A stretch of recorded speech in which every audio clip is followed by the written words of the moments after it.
severe thunderstorm warning for eastern Johnson County in southeastern Nebraska, southwestern Nemaha County in southeastern Nebraska, northwestern Richardson County in southeastern Nebraska, Pawnee County in southeastern Nebraska, east central Gage County in southeastern Nebraska, until 11:45 p.m.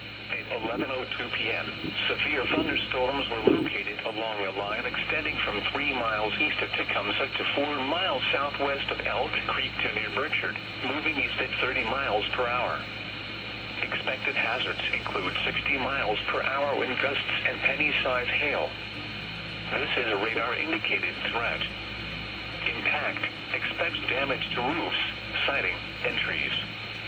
Locations impacted include Auburn, Tecumseh, Pawnee City, Humboldt, Johnson, Table Rock, Stella, Dubois, Dawson, Elk Creek, Burchard, Lewiston, Steiner, the Highway 62 and 105 Junction, Howe, in Kirkman's Cove Recreation Area. For your protection, move to an interior room on the lowest floor of a building.